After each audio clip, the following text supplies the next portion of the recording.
हरिया का खेत, एक ओर खूंटे से 2 बैल बंधे हैं। पास ही एक खाट पड़ी है जिस पर हरिया और चौधरी दोनों बैठकर हुक्का पी रहे हैं।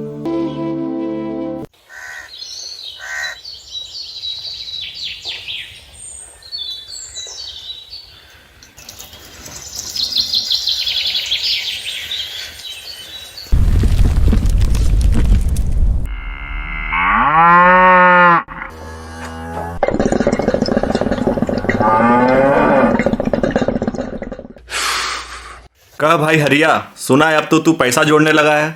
अरे चौधरी, क्यों गरीब की हंसी उड़ाते हो? तुम जोड़ने की कहो, कसम ले लो तो घर में फूटी कौड़ी भी नहीं।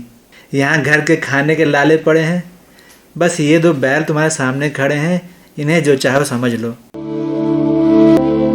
तभी एक बूढ़ा उधर आता है, सिर पर दुपट्टा बांधे है, लंबी सफेद दाढ़ी, पैरों में जूतियां, खद्दर का कुर्ता पहने हैं और ऊंची धोती बांध रखी है। उसके हाथों में एक पोटली है।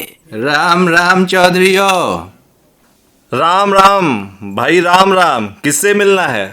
मिलना किससे है? क्यों चौधरी, यहाँ कोई हरिया रहते हैं? कहिए, मुझे ही हरिया कहते हैं। ओह, तुम ही हरिया हो। बहुत दिनों से तुम्हारी तारीफ सुन रहा था। मिलने की बहुत इच्छा थी, आज वह पूरी हुई। कहिए, मैं आपकी क्या सेवा कर सकता हूँ? बात यह है, 60 से ऊपर हो चुका हूँ। सोचो हूँ ना जाने कब भगवान के घर से बुलावा आ जाए, कुछ तीर्थ यात्रा ही कर लूँ। मगर दिक्कत यह है कि अपनी चीज बस्त कहाँ रखूँ। अकेला आदमी ठहरा, साथ भी नहीं ले जा सकता। रास्ता खतरनाक है, चोर डाकुओं का बराबर डर बना रहता है। अगर तुम इन्हें अपने पास रख लो तो मैं तुम्हारा बड़ा एहसान मानूंगा। जब मैं लौट कर आऊंगा तब तुमसे अपनी पोटली ले लूंगा। अरे बाबा, क्यों मुझ गरीब को चिंता में फंसाते हो? हिफाजत करनी पड़ेगी, किसी सेठ साहूकार के पास रख दो। अरे भाई, सेठ साहूकार के यहाँ रखनी होती तो तुम्हें क्यों ढूंढता फिरता? दुनिया में यकीन और ईमानदारी भी तो कुछ चीज है। अरे भाई, रसीद तो ले लो। हाँ हाँ, रसीद लिखे ले लो, मैं उस पर अंगूठा लगा दूं। अरे चौधरी, क्यों मुझे कांटों में घसीटते हो? अगर विश्वास ना होता तो आता ही क्यों? भगवान तुम्हारा भला करे। तुमने मुझे बहुत बड़ी चिंता से मुक्त कर दिया। अब मैं तीर्थ यात्रा के लिए बेफिक्र होकर चला जा सकूंगा। भगवान तुम्हारी सब चिंताएं दूर करे।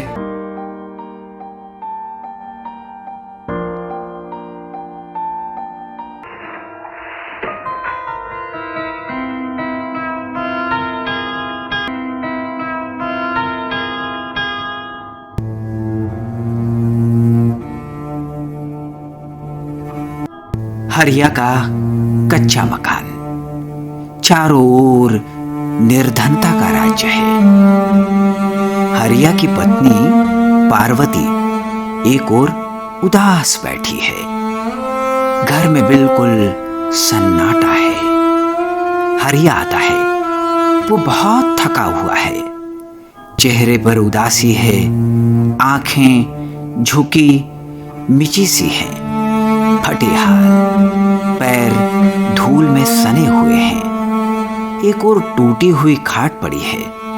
आकर वो उसी पर बैठ जाता है, सिर दोनों हाथों में थाम लेता है। पार्वती उसे देखकर घबराती हुई उसके पास आती है। क्या बात है, तुम्हारा जी तो ठीक है? तुम ये कैसे हो रहे हो? अरे कुछ नहीं पार्वती, भगवान दुनिया में किसी को गरीब न बनाए। अब तो बस यही जी चाहता है कुछ खा लूं और सोया रहूं। हाय हाय, ये तुम कैसी अशुभ बातें मुंह से निकाल रहे हो? अरे मरे तुम्हारे दुश्मन, मगर बात क्या है? कुछ तो बोलो। पार्वती, कहीं काम नहीं मिला? काम नहीं मिला? हाय राम, अब क्या होगा? क्या आज भी बच्चों को पेट पर पट्टी बांधकर सोना होगा? हे भगवान, ये तो हमें किस पाप की सजा दे रहा है। मैं कुछ नहीं जानती। जब से उस मनहूस की पोटली रखी है, कुछ न कुछ मुसीबत तो आती ही रहती है। पहले बैल चोरी हो गए और अब नहीं पार्वती, उसे दोष मत दे। हमारा भाग ही खोटा है। जब बुरे दिन आते हैं ना तो बने बनाए काम भी बिगड़ जाते हैं। अच्छी मानो तो एक बात कहूँ? हाँ, क्या कह?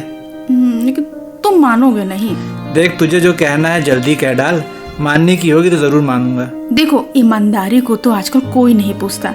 आजकल तो पैसे की पूछ है, पैसे की। अरे जिसके पास पैसा है उसकी सब इज्जत करते हैं। अपने भैया को ही देख लो, अभी 1 साल पहले क्या था, 2 जून की रोटी भी नहीं मिलती थी।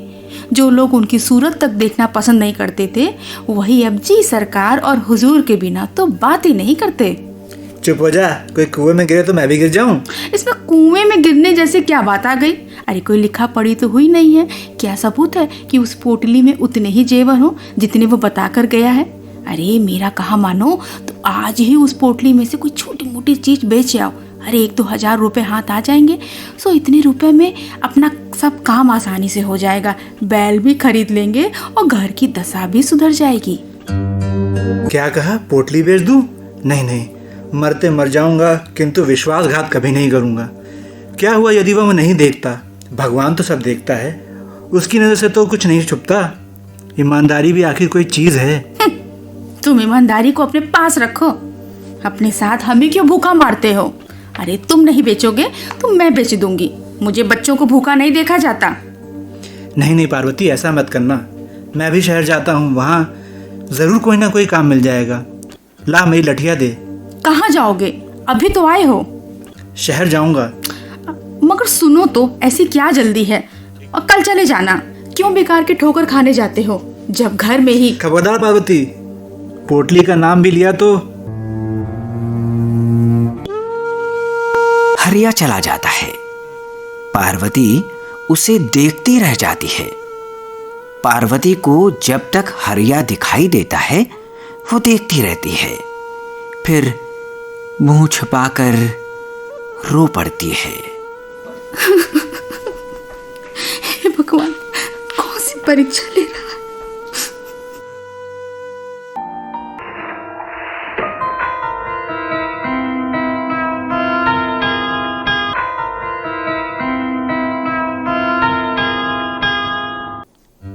इस समय हरिया अपने घर में सिर झुकाए किसी चिंता में डूबा बैठा है। पोटली भी चोरी चली गई। हे भगवान, ये तू मुझसे किस जन्म का बदला ले रहा है? हाय मैं लुट गया, मैं कहीं का ना रहा। हाय मैं अब क्या करूं? अब मैं बूढ़े बाबा को क्या जवाब दूंगा? हरिया तू मूर्ख है। अक्लमंद आदमी वही है जो मौके का लाभ उठाए। पार्वती ने कितना कहा मगर तूने उसकी एक ना सुनी। अपनी ईमानदारी से चिपटा रहा, भुगत अब अपनी ईमानदारी का नतीजा। अगर पार्वती की बात मान लेता तो आज ये मुसीबत क्यों आती?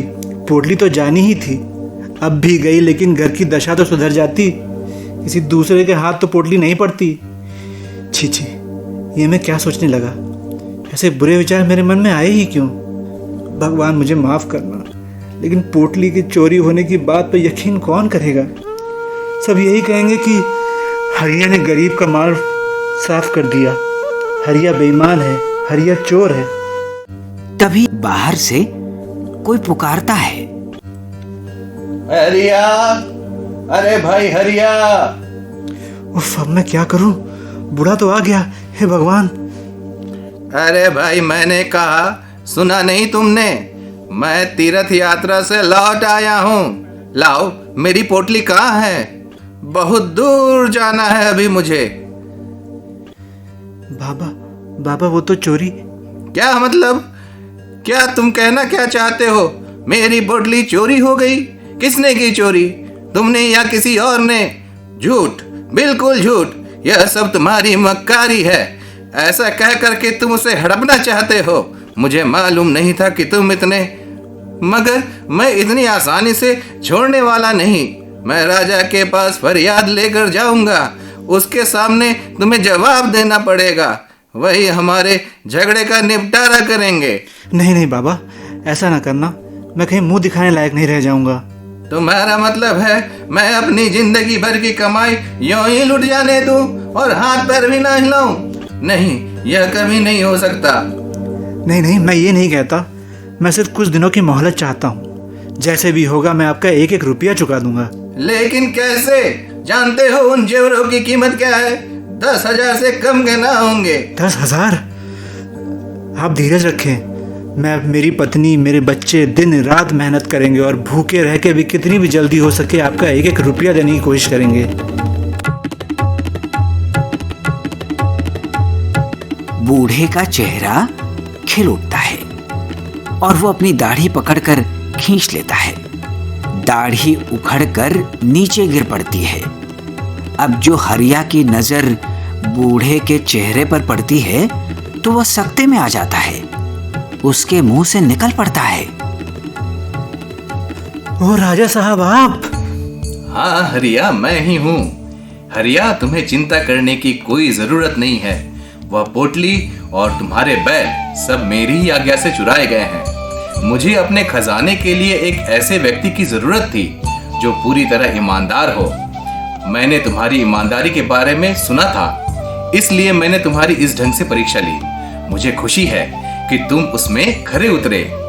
अब तुम्हें खून पसीना एक कर अपने बदन को सुखाने की जरूरत नहीं। ईमानदारी से खजाने का काम संभालो। हम तुम्हें 5,000 रुपए माहवार देंगे। महाराज जी की जय हो। हरिया की आंखों में खुशी के आंसू छलछला आते हैं। वह आगे बढ़कर राजा के पैर पकड़ लेता है। तो देखा बच्चों आपने, ईमानदारी की परीक्षा कैसी होती है और ईमानदारी का परिणाम क्या होता है। तो हमेशा याद रखो, बेईमानी पर ईमानदारी हमेशा जीतती आती है। इसलिए हमेशा ईमानदार बनने की कोशिश करो।